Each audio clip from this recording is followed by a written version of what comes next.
नमस्कार अभिवादन म अभिलाष गुरुङ यहाँहरु सम्पूर्णलाई मेरो यो भिडियोमा हार्दिक स्वागत गर्न चाहन्छु। आजको यो भिडियो केही जानकारीमूलक र केही अनुरोधमूलक पनि छ। कृपया अन्तिमसम्म हेरेर साथ दिनुहुन्छ भन्ने आशा लिएको छु। यहाँ भन्दा अगाडि मैले पोस्ट गरेका भिडियोहरुलाई हेरेर माया गरेर लाइक कमेन्ट शेयर गरिदिनु भएर साथ दिनुहुने यहाँहरु सम्पूर्णलाई हार्दिक धन्यवाद व्यक्त गर्न चाहन्छु। अहिले तपाई हामी सबैले सामाजिक सञ्जालको व्यापक रूपमा प्रयोग गरिरहेका छौं। विशेष गरी फेसबुक र युट्युब तपाई हाम्रो अभिन्न अंग जस्तो भइसकेको छ। मेसेन्जर, भाइबर, व्हाट्सएप त तपाई हाम्रो कल गर्ने माध्यम नै बनिसकेको छ। त्यो कारणले गर्दाखेरि हाम्रो यी सामाजिक सञ्जालहरुलाई सामाजिक रूपमा उपयोग गर्नको लागि म यहाँहरु समक्ष हार्दिक अनुरोध गर्न चाहन्छु। यो सामाजिक सञ्जाल भनेको तपाई हाम्रो सामाजिक ऐना हो। यो सामाजिक सञ्जाललाई हामीले कसरी उपयोग गरिरहेका छौं या प्रयोग गरिरहेका छौं भन्ने सन्दर्भले तपाई हाम्रो सामाजिक बिम्बलाई प्रतिनिधित्व गर्छ। तपाई हाम्रो सामाजिक ऐना भनेको नै यो सामाजिक सञ्जाल हो। त्यो कारणले यो सामाजिक सञ्जाललाई सही सदुपयोग गर्न सकियो भने तपाई हाम्रो सामाजिक सद्भाव र तपाई हाम्रो सामाजिक एकतालाई अझ मजबुत र प्रगाढ बनाउँदै पनि लिएर जान्छ। झन् अहिले त तपाईको यो फेसबुकको कम्पनी मेटाले हैन नेपाललाई चाहिँ मोनेटाइज हुने देशकोमा चाहिँ समावेश गरिसकेको अवस्थाहरु छ। तपाई हामी सबैले फेसबुक चलाउँछौं, तपाई हामी सबैले युट्युबहरु हेर्छौं, स्मार्टफोन पनि चलाउँछौं, आइफोन पनि चलाउँछौं।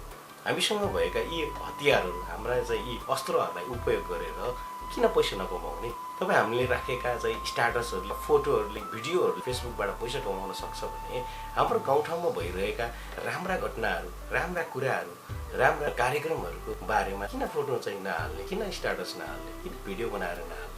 ती राखेका भिडियोहरुले, पोस्टहरुले, फोटोहरुले पनि पैसा कमाउँछ। यो अवसर हामीलाई फेसबुकले दिएको छ। त्यो कारणले म यहाँहरु समक्ष हार्दिक अनुरोध गर्न चाहन्छु। तपाईहरु सबै स्मार्टफोन चलाउनुहुन्छ, आइफोन चलाउनुहुन्छ, क्यामेरा चलाउनुहुन्छ। अहिले सबैको हातमा चाहिँ मोबाइलहरु छ। मसँग पनि एउटा यो पुरानो यो आइफोन 12 छ। यसलाई चाहिँ स्टेबलाइज गर्नको लागि मसँग चाहिँ यो ट्राइपोड छ। यो जिमेरीको ट्राइपोड हो। खासै महँगो पनि पर्दैन। यसलाई चाहिँ त्यही 1500-1600 रुपैयाँ भन्दा पर्दैन। यो होलसेलमा माइक्रोफोनमा मजाले पाइन्छ।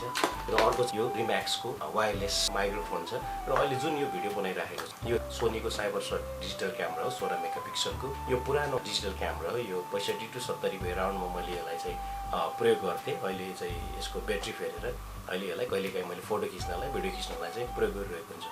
तपाई हाम्रो घरमै हाम्रा चाहिँ अस्त्रहरु छन्। यो अस्त्रलाई प्रयोग गरेर सामाजिक सञ्जालमा चाहिँ हामीले यो कुराहरु पोस्ट गर्न सकियो भने एक त यसले समाजमा राम्रो सन्देश पनि दिने भयो। हाम्रो गाउँठाउँ भन्दा बाहिरी भूगोलमा रहनुभएका महानुभावहरुलाई हाम्रो गाउँठाउँमा के भइरहेको छ भन्ने बारेमा चाहिँ जानकारी, सूचना पनि भयो। देश विदेशमा रहनुभएका महानुभावहरुलाई पनि यो सूचना भयो। हाम्रो गाउँठाउँमा भइरहेका राम्रा कुराहरु, राम्रा चीजहरुको जानकारी पनि भयो। त्यो सँगसँगै चाहिँ तपाई हाम्रो सामाजिक प्रतिनिधित्व पनि एउटा उत्तरदायी जिम्मेवार पनि देखिने भयो। त्यो सँगसँगै तपाई हामी सामाजिक सञ्जालबाट डलर भन्छ अहिले कमाउन पनि सकियो। त्यो कारणले गर्दाखेरि सामाजिक सञ्जालको सही सदुपयोग गर्न हुनको लागि यहाँहरु समक्ष हार्दिक अनुरोध गर्न चाहन्छु। मैले पनि धेरै भिडियोहरु बनाउँछु। मेरा भिडियोहरु सबै धेरै जसो सूचनामूलक भिडियोहरु हुन्छन्। अहिले सेप्टेम्बरबाट मेरो फेसबुकलाई पनि मोनेटाइज गरेको छु। यहाँहरु सबैको मोनेटाइज भएको छ होला। भएको छैन भने 1 महिना दुःख गर्नु। पछिल्लो 28 दिनमा 60,000 भ्युज यदि तपाईले कटाउन सक्नुभयो भने फेसबुकले तपाईलाई चाहिँ मोनेटाइज गर्न सकिन्छ सकिदैन भन्दा तपाईलाई चाहिँ त्यो रिभ्यूको लिस्टमा राख्छ र दोस्रो महिनामा तपाईलाई चाहिँ फेसबुकको मोनेटाइजेसन टुल दिन्छ। 10,000 फलोअर्स पनि पुर्याउनु पर्दैन। मात्र तपाईसँग एक्टिभ फलोअरहरु हुनु पर्यो, एक्टिभ फ्रेन्डहरु हुनु पर्यो र तपाईको फेसबुकमा पछिल्लो 28 दिनमा 60,000 भ्युज पुर्याउन सक्नुभयो भने तपाईको फेसबुक मोनेटाइज हुन्छ। र तपाई हामीले राखेका फोटोहरु जति हामी ओरिजिनल कन्टेन्टहरु राख्छौं त्यो पोस्टहरुलाई फेसबुकले रिभ्यू गरेर अलि बेसी पैसा दिन्छ। त्यो कारणले गर्दाखेरि धेरै देखिरहेका छौं। अहिले भाइरलको जमाना छ। हामी भाइरलको पछाडी लाग्ने होइन, जे कुरा बिक्छ त्यसको पछाडी लाग्ने होइन।